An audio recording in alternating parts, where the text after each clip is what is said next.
Good morning વિદ્યાર્થી મિત્રો. આજના આ લેક્ચરની અંદર ચેપ્ટર 8 નાણાકીય નિર્ણયો, નાણાકીય સંચાલન, જેની અંદર આપણે અત્યારે તો કે નાણાકીય નિર્ણયો અંગે તો કે માહિતી મેળવીશું, જેની તો કે નાણાકીય નિર્ણયને અસર કરતા પરિબળો તરીકે પણ ઓળખવામાં આવે. નાણાકીય સંચાલન નાણાં કાર્ય સાથે સંબંધ ધરાવતું. જો નાણાકીય જે પણ કંઈ સંચાલન હોય એ નાણાં સાથે સંબંધ ધરાવે અને નાણાં સાથે સંબંધ ધરાવતું હોવાથી તે નાણાંના કાર્ય તરીકે ઓળખવામાં આવે. કયા કાર્ય તરીકે ઓળખવામાં આવે છે? નાણાંના કાર્ય. આથી આ અંગે 3 બાબતો અસર કરતા હોય. કેટલા બાબતો અસર કરતા જોવા મળશે? 3. એક એમ કહી શકાય કે રોકાણ સંબંધી નિર્ણય, બીજું ધિરાણ સંબંધી નિર્ણય અને ત્રીજું ડિવિડન્ડ સંબંધી નિર્ણય. આમ કુલ 3 પરિબળો તો કે એને અસર કરે, જેમાં છે સૌથી પહેલું રોકાણ સંબંધી નિર્ણય.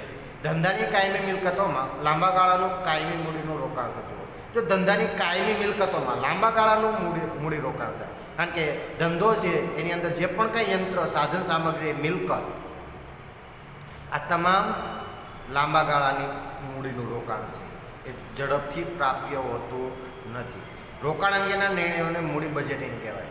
રોકાણ અંગેનો જે પણ કંઈ નિર્ણય કરવામાં આવે એને મૂડી બજેટિંગ તરીકે ઓળખવામાં આવે. રોકાણ અંગેનો નિર્ણયમાં જોખમ તત્વ રહેલું છે, તેથી રોકાણ અંગેનો નિર્ણયો અપેક્ષિત વળતર અને જોખમોના સંદર્ભમાં મૂલ્યાંકન થવું જોઈએ. જો અપેક્ષિત બાબતોની અંદર એમ કહી શકાય કે એની અંદર જોખમ રહેલું, અને જોખમ રહેલું હોવાથી તો કે જોખમનું તત્વ હોવાથી એ બાબતની અંદર તો કે ચોક્કસ પ્રકારે એનું મૂલ્યાંકન કરવું. નાણાકીય સંચાલક પાસે તો કે નાણાંનું રોકાણ કરવા માટે તો કે એક કરતાં વધુ વિકલ્પો હોય, ત્યારે કાયમી મિલકતોમાં રોકાણ અંગેનો નિર્ણય લેવામાં મૂડી બજેટિંગની વિવિધ પદ્ધતિઓનો ઉપયોગ કરવામાં આવે. જુદી જુદી પદ્ધતિઓનો ઉપયોગ કરી અને આ મૂડી બજેટિંગનો નિર્ણય થતો હોય. એક કરતાં અનેક વિકલ્પો હોય. જેમ કે કોઈ પણ વ્યક્તિ, જેમ તમારા માતા પિતા કોઈ પણ ધંધો બિઝનેસ ચલાવવાની તૈયારી કરતા હોય તો એની પાસે અનેક વિકલ્પો હોય, અનેક ધંધા બિઝનેસો હોય, જેની અંદર તો કે રોકાણ કરવાથી એ નફો મેળવી શકે. આથી અનેક વિકલ્પો હોવા છતાં તેમણે તો કે મૂડી બજેટિંગની પદ્ધતિઓનો ઉપયોગ કરી તેમાં રોકાણ કરેલું જોવા મળે. જેવી કે પરત આપલે પદ્ધતિ હોય,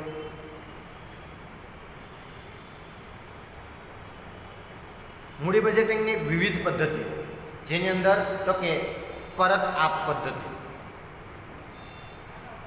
જે તે એમ કહી શકાય કે પાછા વળતરની પાછી મળે, વળતરના દરની પદ્ધતિ, નફાના બાબતની પદ્ધતિ, ત્રીજું વટાવેલ રોકડ પ્રવાહની પદ્ધતિ. આમ કુલ કેટલી પદ્ધતિઓ જોવા મળે છે? 3. આ 3 પદ્ધતિઓના માધ્યમથી તો કે કાર્ય થતું જોવા મળે. ત્યાર પછી છે રોકાણને અસર કરતા પરિબળો, જેમાં રોકાણ અંગેનો નિર્ણય કહી શકાય. રોકાણ અંગેના નિર્ણયને અસર કરતા પરિબળોની અંદર કી છે જો કરો સો ભરો, તમે જેવું કરો તેવું તમે ભરો. પહેલું છે કુલ મૂડીની જરૂરિયાત. રોકાણ અંગેના નિર્ણયને અસર કરતી બાબતમાં તો કે કુલ કેટલી મૂડીની જરૂરિયાત એ અસર કરે, કારણ કે કોઈ પણ ધંધો, બિઝનેસ, એકમ જ્યારે પણ શરૂ કરવામાં આવે એ સમય દરમિયાન તો કે એમાં મૂડી અસર કરતા જોવા મળે. ત્યાર પછી છે બીજું રોકાણમાંથી ભવિષ્યમાં મળવાપાત્ર અંદાજિત વળતરનો દર અને નફાકારકતા. જો રોકડમાં જે પણ કંઈ રોકાણ કર્યું એમાંથી તો કે ભવિષ્યમાં મળવાપાત્ર અંદાજિત વળતરનો દર, જ્યારે પણ કોઈ પણ ધંધા બિઝનેસની અંદર કોઈ પણ પ્રકારનું રોકાણ કરવામાં આવે એ સમય દરમિયાન અગાઉ એમનો અંદાજ કાઢવામાં આવે કે ભવિષ્યમાં કેટલો નફો મળવાપાત્ર છે, વળતર કેટલું મળશે એ અગાઉથી નક્કી થાય. રોકાણમાંથી મળવાપાત્ર અંદાજિત ચોખ્ખો રોકડ પ્રવાહ, જે પણ કંઈ એમ કહી શકાય કે રોકાણમાંથી મળવાપાત્ર અંદાજિત કે ચોખ્ખું કેટલું મળે, તો આ તમામ બાબતો ધંધો શરૂ કરતાં પહેલાં વિચારવામાં આવે અને ત્યાર પછી જ એ ધંધાની અંદર તો કે કાર્ય થતું જોવા મળતું. રોકાણમાં જોખમનું તત્વ. કોઈ પણ એકમ બિઝનેસ ધંધાની અંદર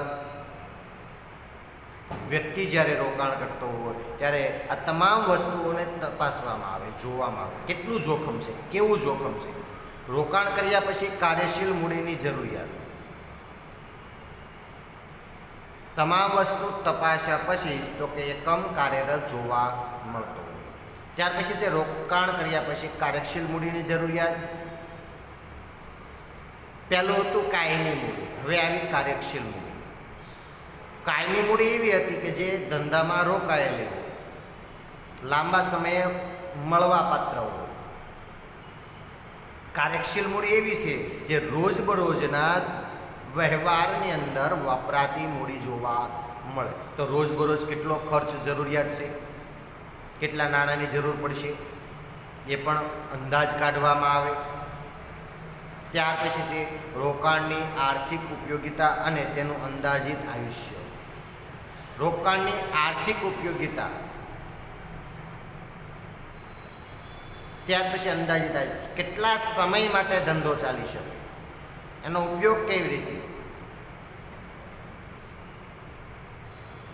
અંદાજિત આયુષ્ય, ધંધો કેટલા વર્ષ ચાલશે, કેટલો એમાં નફો મળશે વગેરે.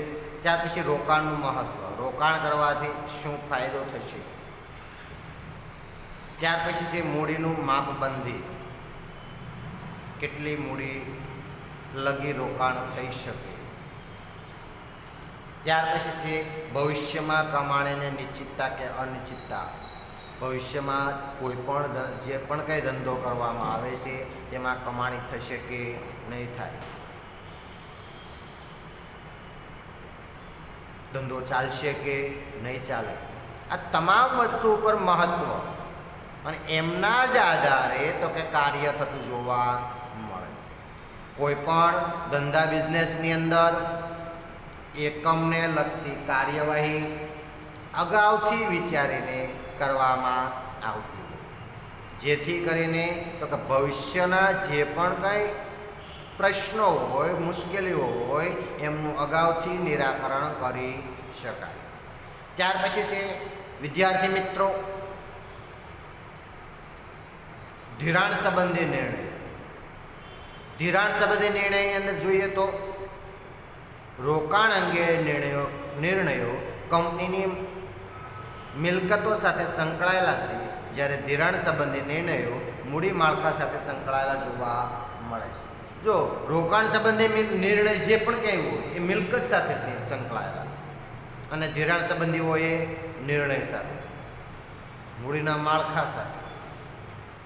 ભાઈ કઈ પ્રકારનું આયોજન કર્યું, કેવું આયોજન કર્યું, એમની સાથે સંકળાયેલા જોવા મળે છે. મૂડી માળખાની અંદર તો કે ચોક્કસ એમનું માળખું તૈયાર કરવામાં આવે. માળખાના આધારે તો કે જે તે રોકાણ સંબંધિત નિર્ણયો લેવાતા હોય છે. ત્યાર પછી એની જ અંદર જોઈએ તો કંપનીનું મૂડી માળખું. કંપનીનું મૂડી માળખું ક્યાંથી કેવી રીતે જે પણ કંઈ એમ કહી શકાય કે નાણાં મેળવવા. તો સૌપ્રથમ છે ઇક્વિટી શેર. ઇક્વિટી શેર બહાર પાડવામાં આવે, જેના માધ્યમથી તો કે નાણાં એકત્ર કરી રોકાણ થઈ શકે. ત્યાર પછી છે ઇક્વિટી શેર અને પ્રેફરન્સ શેર, જેના માધ્યમથી પણ નાણાંનું એકત્રીકરણ થઈ શકાય, મૂડી માળખું ચોક્કસ તૈયાર કરી શકાય. ઇક્વિટી શેર અને ડિબેન્ચર.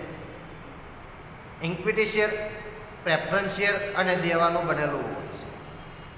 આ તમામ બાબતો એવી છે જેમાંથી મૂડી એકત્ર કરી અને નાણાં તો કે મેળવી શકાય અને ધંધા બિઝનેસનું ચોક્કસ માળખાનું આયોજન થઈ શકે.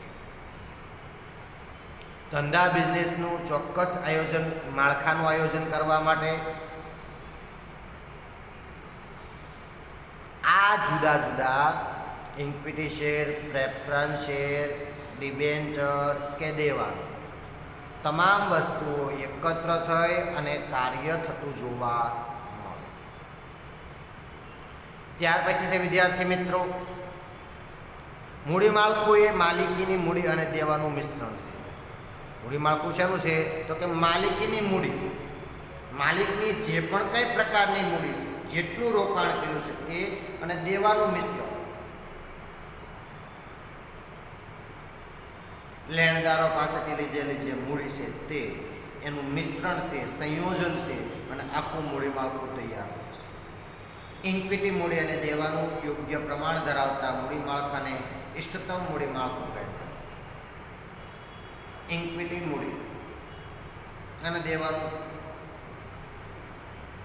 સરખું પ્રમાણ અને આ સરખા પ્રમાણ ધરાવતા માળખાને આપણે ઇષ્ટતમ મૂડી માળખા તરીકે ઓળખવામાં આવે. ઇષ્ટતમ મૂડી માળખાના માધ્યમથી ચોક્કસ મૂડી માળખું ઓછું જોખમી અને મહત્તમ વળતર આપતું હોય છે, જેથી એમ કહી શકાય કે ઓછા જોખમથી તો કે નુકસાનીનું પ્રમાણ ઓછું રહે, વળતર પ્રાપ્ત થઈ શકે. આ માટે ઇક્વિટી મૂડી અને દેવાની વચ્ચે તો કે સમતુલા જાળવવામાં આવે, જેથી કરીને દેવું વધી ન જાય અને નુકસાની ભોગવવી પડે નહીં, અથવા તો એમ કહી શકાય કે કંપનીએ વિસર્જનનો સમય ન આવે એટલા માટે ઇક્વિટી મૂડી અને દેવા વચ્ચે સમતુલા જાળવવી અતિ આવશ્યક જોવા મળે છે.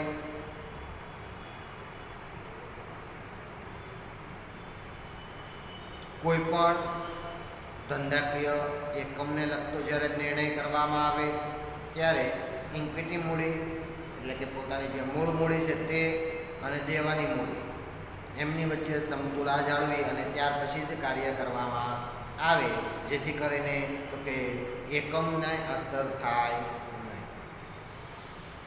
ધિરાણ અંગેના નિર્ણયને અસર કરતા પરિબળો. ધિરાણને બે પરિબળો અસર કરે, એક આંતરિક પરિબળો અને બીજું બાહ્ય પરિબળો. આંતરિક પરિબળો જે છે તેની અંદર તો કે ધંધાનો પ્રકાર કે સ્વરૂપ, ધંધાનું કદ, ધંધાનો વિકાસ, નાણાકીય જરૂરિયાત, મિલકતોનું સ્વરૂપ, જરૂરિયાત, સંચાલકોનું વલણ, તમામ બાબતો જે છે આંતરિક કહી શકાય. ઉત્પાદન છે, ખરીદ વેચાણ છે, જે પણ કંઈ હોય આંતરિક બાબતો છે. આંતરિક બાબતો એને અસર કરે અને આંતરિક બાબતો જે અસર કરે જે તો કે ધિરાણ સંબંધી કંપની કે જેની અંદર સુધારો વધારો કરી શકાય, ફેરફારો કરી શકાય. વિદ્યાર્થી મિત્રો, આંતરિક પરિબળો એવા છે જે કંપની સ્વનિર્ણયથી એની ઉપર અસર કરતી હોય, ફેરફારો કરી શકતી હોય, સુધારા વધારા કરી શકતી હોય. આ આંતરિક પરિબળો છે. ત્યાર પછી છે બાહ્ય પરિબળો. બાહ્ય પરિબળો પણ અસર કરતા હોય, જેમ કે મૂડી બજારની પરિસ્થિતિ, જામીનગીરીઓ બહાર પાડવાનો ખર્ચ, રોકાણકારોનું વલણ, બજારમાં પ્રવર્તમાન વ્યાજનો દર, કાયદાકીય નિયંત્રણો, સંચાલકોનું વલણ, આ બાહ્ય પરિબળો છે, જેમના આધારે તો કે કંપનીના કાર્ય ઉપર અસર થતી જોવા મળે. વિદ્યાર્થી મિત્રો, કંપનીના કાર્ય ઉપર અસર ન થાય એટલા માટે તો કે બાહ્ય પરિબળોમાં કોઈ સુધારો થતો હોતો નથી. આથી આંતરિક પરિબળો જેની ઉપર તો કે અસર કરતા હોય એમાં સુધારા વધારા કરી શકતા હોય. બાહ્ય પરિબળો જે એમ કહી શકાય કે વર્તમાન સ્થિતિને આધારે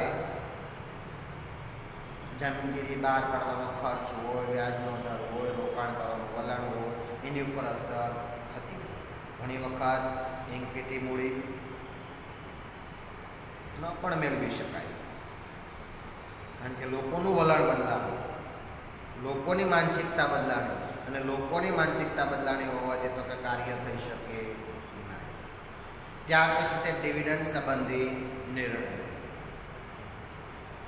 વિદ્યાર્થી મિત્રો, ડિવિડન્ડ કંપનીના નફાનો ભાગ છે જે તેના શેર હોલ્ડરો વચ્ચે તો કે વહેંચવામાં આવે. ડિવિડન્ડ એ નફાનો ભાગ છે અને શેર હોલ્ડરો વચ્ચે વહેંચવામાં આવે. જેટલા પણ શેર હોલ્ડરો હોય એટલા શેર હોલ્ડરો વચ્ચે તો કે નફો વહેંચવું એટલે ડિવિડન્ડ. ડિવિડન્ડ અને શેર હોલ્ડરોને તેમના રોકાણ ઉપર મળતું વળતર છે. જે પણ કંઈ ડિવિડન્ડ છે એ શેર હોલ્ડરોને રોકાણ કરેલું છે એ રોકાણ ઉપર તો કે મળતું વળતર એટલે કે નફો છે અને એના માટે કાર્યરત જોવા મળે છે. કંપની દ્વારા ધારા મુજબ ડિવિડન્ડ માત્ર રોકડ કે ચેકમાં જ ચૂકવી શકાતું. ડિવિડન્ડ કેવી રીતે ચૂકવી શકાય? તો કે રોકડ અથવા તો ચેકમાં. મોટા ભાગે નફાનો ભાગ છે એ રોકડમાં ચૂકવાતો જોવા મળે છે. ધંધામાં રાખેલી મૂડી કંપની માટે નાણાં પ્રાપ્તિનું મહત્વનું આંતરિક પ્રાપ્તિ સ્થાન છે. જો ધંધા માટે રાખેલી મૂડી એમ કહી શકાય કંપની માટે નાણાં પ્રાપ્તિનું મહત્વનું સાધન. કારણ કે જ્યારે પણ જરૂરિયાત હોય એ સમય દરમિયાન તો કે એ મૂડીનું રોકાણ થઈ શકે. બહારથી લેણદારો પાસેથી અથવા તો અન્યત્ર માધ્યમથી મૂડી લાવવીની કોઈ જરૂરિયાત રહેતી હોતી નથી. આથી તો કે જે તે કાર્યની અંદર મૂડી એ અતિ મહત્વનું પ્રાપ્તિ સ્થાન છે, જે આંતરિક પ્રાપ્તિ સ્થાન કહી શકાય. ધંધામાં રાખેલી મૂડી કંપની માટે નાણાં પ્રાપ્તિનું મહત્વનું આંતરિક પ્રાપ્તિ સ્થાન. કારણ કે આંતરિક પ્રાપ્તિ સ્થાનના માધ્યમથી બહારથી મૂડી ગોતવાની કોઈ જરૂરિયાત રહેતી હોતી નથી. ધંધાની અંદર આપમેળે જે તે મૂડી ધંધામાંથી જ રોકાણ કરવામાં આવતી હોય. ત્યાર પછી છે ડિવિડન્ડની ચૂકવણી કંપનીના કે શહેરના બજારમાં મૂલ્યને અસર કરે છે. જેમાં એમ કહી શકાય કે ડિવિડન્ડની ચૂકવણી બાબતે કંપની માટે તો કે અસર કરતા જોવા મળે.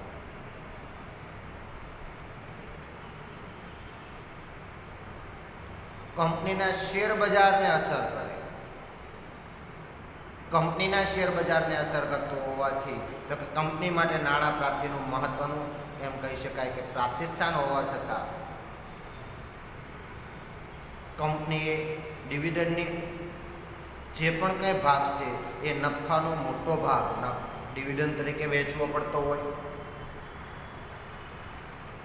નફાનો મોટો ભાગ ડિવિડન્ડ તરીકે વેચવામાં આવે તો નફાનું પુનઃરોકાણ ઘટે છે અને નફાનું પુનઃરોકાણ થાય તો ડિવિડન્ડ માટે ઓછી રકમ રહેતી હોય છે. જો વધુ પુનઃરોકાણ થાય તો ડિવિડન્ડ ઓછો મળે. વધુ ડિવિડન્ડ વેચવામાં આવે તો રોકાણ ઘટે, જેથી એકમ બિઝનેસને અસર થતી જોવા મળે. કારણ કે જ્યારે જરૂરિયાત હોય એ સમયની અંદર તો કે નાણાં મેળવી શકાય નહીં. કારણ કે જ્યારે જરૂરિયાત છે એ સમયે નાણાં ન પ્રાપ્ત થઈ શકે. આથી નફાનો જે ભાગ છે અને પુનઃરોકાણ છે એટલે કે ડિવિડન્ડ અને પુનઃરોકાણ વચ્ચે સમતુલા જળવાવી જોઈએ અને તો જ એકમ બિઝનેસ ધંધાઓની અંદર કાર્ય ઝડપી થઈ શકે. વિદ્યાર્થી મિત્રો, ત્યાર પછી આવે છે ડિવિડન્ડને અસર કરતા પરિબળો. ડિવિડન્ડને અસર કરતા પરિબળોની અંદર પહેલું છે ચાલુ નાણાકીય વર્ષ દરમિયાન કંપનીનો વહેંચણીપાત્ર નફો. ચાલુ નાણાકીય વર્ષ એટલે કે શરૂ જે વર્ષ છે એ સમય દરમિયાન કંપનીનો વહેંચણીપાત્ર નફો કેટલા ટકા વેચવામાં આવશે, ભવિષ્યમાં કમાણીનો અંદાજ કેટલો, ભવિષ્યમાં કંપની કેટલો કમાણી કરશે, કેટલો નફો મેળવશે, આ તમામ બાબતો માટે અગાઉથી કાર્યરત રહેવામાં આવે. પાછલા વર્ષો દરમિયાન કંપનીએ ચૂકવેલ ડિવિડન્ડનો દર કેટલો,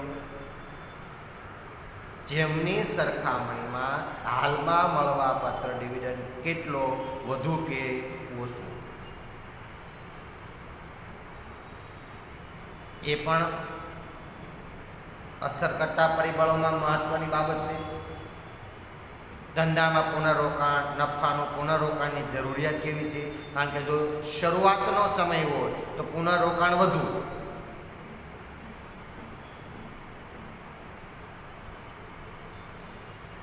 ત્યાર પછી જેમ જેમ કંપની એકમ બિઝનેસ ધંધાઓ જે છે એ વિકાસ કરવા લાગે ત્યારે જરૂરિયાત અમુક માત્રામાં જોવા મળે. આથી તમામ બાબતો એમને અસર કરતા જોવા મળે છે. વિદ્યાર્થી મિત્રો, કંપનીની વર્તમાન સમયમાં નાણાકીય પરિસ્થિતિ અને નાણાકીય જરૂરિયાતને તો કે અંદાજવી.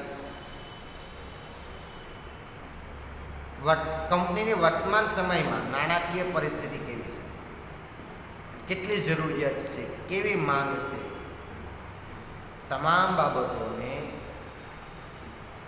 તપાસવામાં આવે,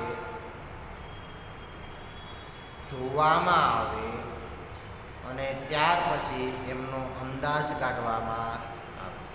કંપની પાસે અનામતનું પ્રમાણ કેટલું છે, કંપની પાસે અનામત ભંડોળનું પ્રમાણ કેટલું, જેથી કરીને ભવિષ્યમાં જ્યારે જરૂરિયાત ઉદ્ભવે ત્યારે બહારથી જે લેણદારો પાસેથી લાવવામાં આવતી જે રકમ છે એ કેટલી લાવવી. ત્યાર પછી છે ભવિષ્યમાં નફાકારક રોકાણનું આયોજન. ભવિષ્યમાં એમ કહી શકાય કે કેટલું રોકાણ કરી શકાય,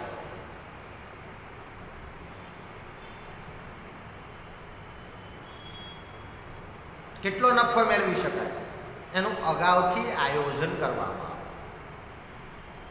અને એ આયોજનના માધ્યમથી તો કે કાર્ય, એને અનુરૂપ કાર્ય, જેથી કરીને તો કે કંપનીને નુકસાની પણ ન ભોગવવી પડે અને જે તે કાર્ય થઈ શકે. ત્યાર પછી છે કંપનીના સંચાલકોનું વલણ. સંચાલકોનું વલણ કેવું છે? કંપનીને મહત્વ આપે છે કે ડિવિડન્ડના દરને મહત્વ આપે છે? કંપનીના વિકાસને મહત્વ આપ્યું? એમના માધ્યમથી જે તે માહિતી અંગે તો કે નિર્ણય કરી શકતા હોય. ત્યાર પછી છે કરવેરાની નીતિ. કંપની દ્વારા તો કે એમ કહી શકાય કે સંચાલકોનું વલણ જાણ્યું ત્યાર પછી કરવેરો કેવો છે, નીતિ કેવી છે, જેના માધ્યમથી કેટલો કરવેરો ભરવો પડે છે એની માહિતી, કરવેરાની નીતિ, ધારાકીય નિયંત્રણો, કાયદાકીય નિયંત્રણો કેવા છે, એ તમામ બાબતો તો કે ડિવિડન્ડ ઉપર અસર કરે. કારણ કે કરવેરો વધુ હોય, ધારાકીય નિયંત્રણો વધુ હોય તો ડિવિડન્ડ ઓછો મળવાપાત્ર બને. કરવેરાની નીતિની અંદર કરવેરો ઓછો ભરવો પડતો હોય, નિયંત્રણો ઓછા લાગુ પડતા હોય તો ડિવિડન્ડ વધુ મળવાપાત્ર બને. કંપનીના શેર હોલ્ડરોને અપેક્ષા, દરેક રોકાણ કરનાર જે વ્યક્તિઓ છે એમની હર હંમેશ કંઈક ને કંઈક અપેક્ષાઓ જોવા મળે. કોઈ પણ વ્યક્તિ જ્યારે જે પણ કંઈ ધંધા બિઝનેસની અંદર રોકાણ કરતી હોય તો એ કંઈક લાભ માટે થઈને, કંઈક વળતર મેળવવા માટે થઈને કંઈક અપેક્ષાએથી રોકાણ કરતી હોય તો એમાં લોકોની અપેક્ષા કેવી, શેર હોલ્ડરોની અપેક્ષા કેવી છે, કેટલું વળતર મેળવવાની છે એ પણ અસર કરે. મૂડી બજારની પરિસ્થિતિ કેવી છે, બજારની સ્થિતિ જેની અંદર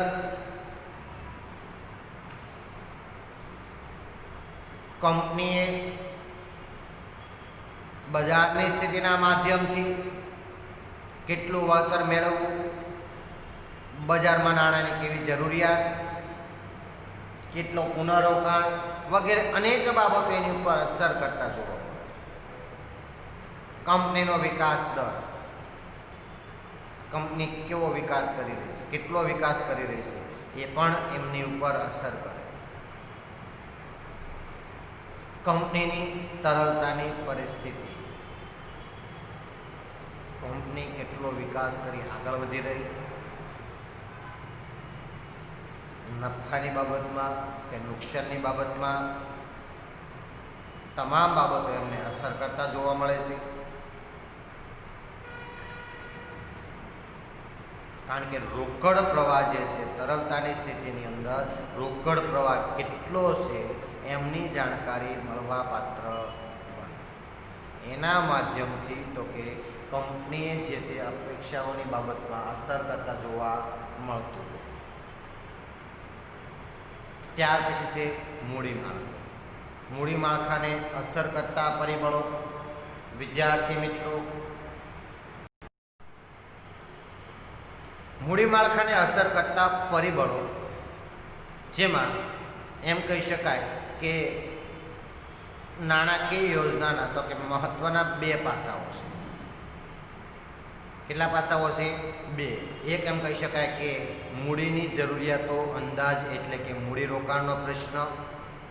બીજું, મૂડીના પ્રાપ્તિસ્થાનો નક્કી કરવા એટલે કે માળખાનો પ્રશ્ન. આમ કુલ બે બાબતો એમને અસર કરતા જોવા મળે. આ બે બાબતોના માધ્યમથી જે તે પ્રશ્નો તો કે અસર કરતા હોય. પહેલું કીધું મૂડી રોકાણનો પ્રશ્ન અને બીજું કીધું માળખાનો પ્રશ્ન. કંપની જ્યારે તો કે જુદા જુદા પ્રાપ્તિ સ્થાનોમાંથી જરૂરી મૂડી ભંડોળ મેળવી શકે. કંપની વિવિધ પ્રકારની જામીનગીરીઓ જેવી કે equity share, preference share, debenture વગેરે બહાર પાડીને તો કે મૂડી પ્રાપ્ત કરતી. કંપની આમ અલગ અલગ પ્રકારે તો કે મૂડી મેળવવા માટે પ્રયત્ન કરે. આમ વિવિધ પ્રકારની તો કે જામીનગીરીઓના માધ્યમથી કેટલાક પ્રમાણમાં તો કે જામીનગીરી બહાર પાડવી એ કંપની અગાઉ નક્કી કરે. એમના સંચાલકોએ એ પ્રકારની તો કે નિર્ણય પ્રક્રિયા કરવાની હોય.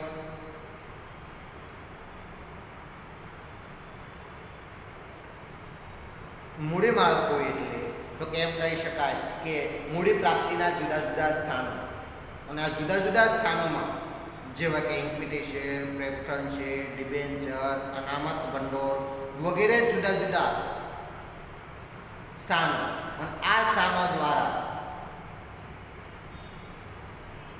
મૂડી મેળવવાની સ્થિતિ.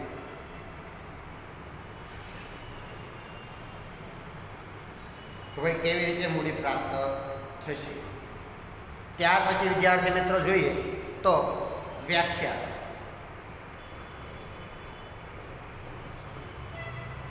મૂડી માળખું એટલે મૂડી પ્રાપ્તિના જુદા જુદા સ્થાનો જેવા કે equity share, preference share, debenture, અનામત ભંડોળ અને લોનનું તો કે મિશ્રણ જોવા મળે છે. આ તમામ વસ્તુનું મિશ્રણ, સંયોજન છે જેમના માધ્યમથી તો કે મૂડી માળખું તૈયાર કરવામાં આવે. ચોક્કસ આયોજનો થાય અને ચોક્કસ આયોજનોના માધ્યમથી તો કે કાર્ય થતું જોવા મળે. મૂડી માળખાને અનેક પ્રશ્નો અસર કરતા જોવા મળતા હોય. અહીંયા જુદા જુદા સંચાલન શાસ્ત્રીઓએ અલગ અલગ વ્યાખ્યા આપી. ગેસ્ટનબર્ગના જણાવ્યા મુજબ જામીનગીરીઓના પ્રકાર અંગેનો નિર્ણયો કંપની મૂડી માળખામાં પ્રતિબિંબિત થતા જોવા મળે છે. જો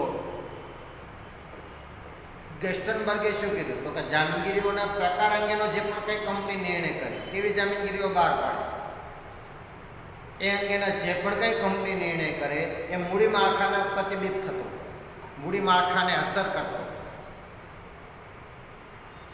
ચોક્કસ એના આધારે તો કે મૂડી માળખું રચાતું હોય. ત્યાર પછી છે હોંગલેન્ડના જણાવ્યા મુજબ તો કે હોંગલેન્ડે એવું કીધું કે મૂડી માળખું એટલે તો કે નાણાં ઊભા કરવા માટે કંપનીએ બહાર પાડેલ જામીનગીરી અને ઉપયોગમાં લીધેલ વિવિધ પ્રાપ્તિ સ્થાનોના વિસ્તાર તથા તેમની વહેંચણીનું પ્રમાણપત્ર. જોડે મૂડી માળખું કોને કીધું તો કે કંપનીએ બહાર પાડેલ નાણાં મેળવવા માટેની જે પણ કંઈ જામીનગીરી બહાર પડી હોય, ઇમ્યુનિટી શેર હોય, ડિબેન્ચર હોય, પ્રેફરન્સ શેર હોય, જે પણ કંઈ જામીનગીરીઓ બહાર પડી અને તેના ઉપયોગમાં લીધેલા વિવિધ પ્રાપ્તિ સ્થાનો, જેમ કે એમ કહી શકાય કે લેણદારો પાસેથી હોય, આ તમામનું એકબીજા સાથેનું સંયોજન અથવા તો સમપ્રમાણ, આ સમપ્રમાણના આધારે ચોક્કસ મૂડી માળખું તૈયાર કરવામાં આવે. મૂડી માળખાને અસર કરતા પરિબળો પછી તો કે લક્ષણો વિશે માહિતી મેળવીએ. વિદ્યાર્થી મિત્રો, મૂડી માળખાના લક્ષણો કી છે પતલા આસન કરો. ઘણી બધી વસ્તુ એવી છે જે આપણી સાથે સંકળાયેલી જોવા મળે છે.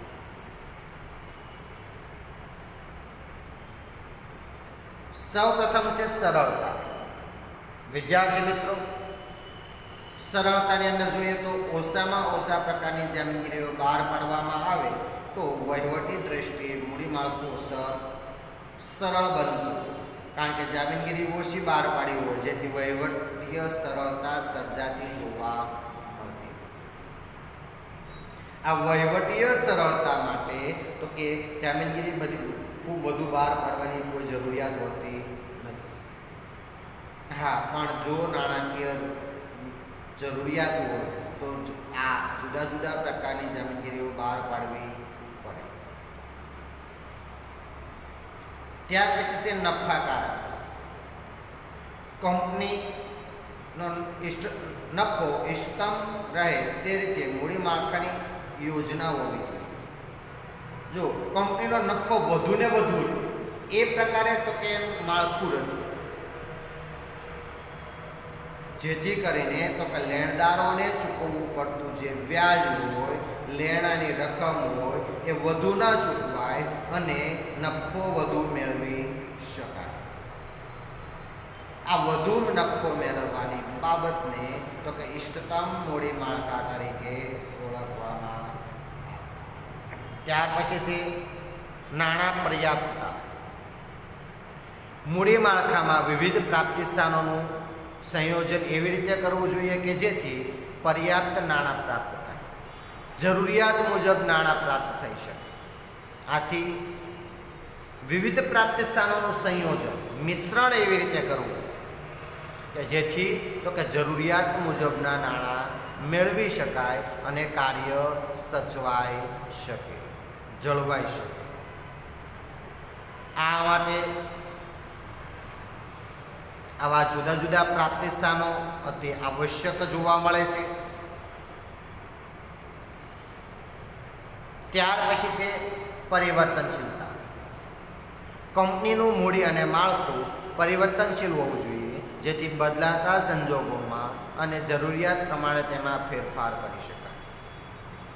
હરહંમેશ એમ કહી શકાય કે કોઈ પણ ધંધા બિઝનેસની અંદર એમનું માળખું તો કે સમય સંજોગો કે પરિસ્થિતિ મુજબ તો કે પરિવર્તનશીલ હોવું જોઈએ, જેથી કરીને તો કે સમય સંજોગો કે પરિસ્થિતિ મુજબ જો ફેરફાર થાય તો કાર્ય અસર થતી જોવા મળે.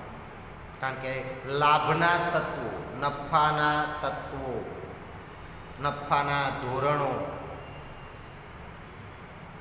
તેમાં અસર કરતા હોય. આથી જે પણ કંઈ માળખું છે એ પરિવર્તનશીલ, અસરકારક, અતિ આવશ્યક જોવા મળે છે. ત્યાર પછી છે કરકસર. મૂડી માળખામાં વિવિધ પ્રાપ્તિ સ્થાનોનું સંયોજન એ રીતે થવું જોઈએ કે જેથી તો કે મૂડીની પડતર લઘુત્તમ થાય. પ્રાપ્તિ સ્થાનોનું સંયોજન એવી રીતે થવું કે જેથી તો કે મૂડી સસ્તામાં લઘુત્તમ પ્રાપ્તિ થાય, ઓછું વ્યાજ ભરવું પડે.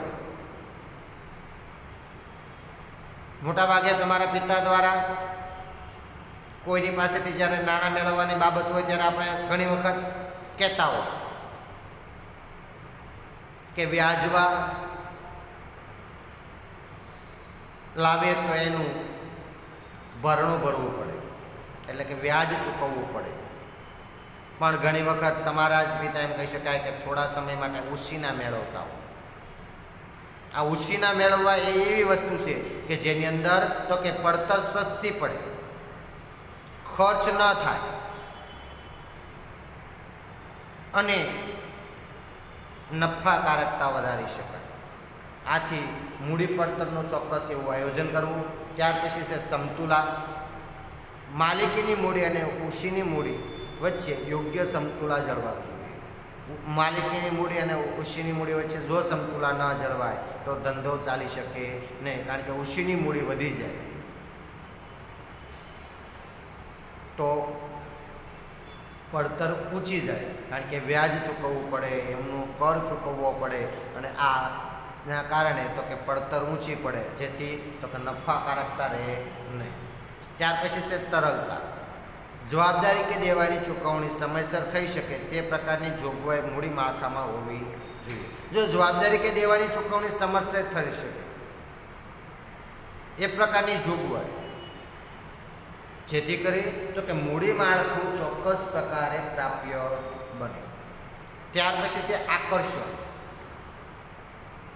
વિવિધ પ્રકારના રોકાણકારોને રોકાણ કરવા માટે આકર્ષી શકે તેવું ચોક્કસ એમનું માળખું હોવું જોઈએ, જેથી લોકો એમાં રોકાણ કરવા માટે તૈયાર થાય. આમ જે પણ કંઈ આયોજનો થાય, વ્યવસ્થાઓ થાય એ ચોક્કસ પ્રકારે હોવી જોઈએ. સદ્ધરતા. ઉછીની મૂડીનું પ્રમાણ એટલું વધુ ન હોવું રાખવું જોઈએ કે જેથી વ્યાજનો બોજ સહન ન થાય અને નાદારીનું જોખમ ઉઠાવવું પડે અથવા તો ઊભું થાય. વ્યાજ વધી જાય તો ધંધો ચાલી શકે નહીં, અને ધંધો ન ચાલી શકે જેથી તો કે નુકસાની ભોગવવી પડે, નાદારી નોંધાવવી પડે. આવું ન બને એટલા માટે તો કે ઉછીની મૂડીનું પ્રમાણ વધુ હોવું જોઈએ નહીં.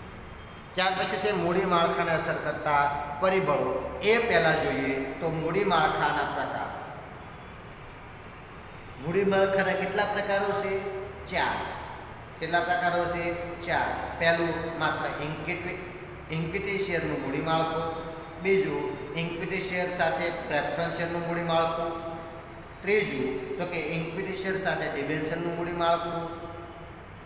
અને ચોથું ઇક્વિટી શેર સાથે પ્રેફરન્સ શેર અને ડિબેન્ચરનું મૂડી માળખું. આમ જુદા જુદા 4 પ્રકારે મૂડી માળખા જોવા મળે છે, જેમના માધ્યમથી તો કે આખું માળખાનું આયોજન, વ્યવસ્થાઓ રચાતી જોવા મળે છે.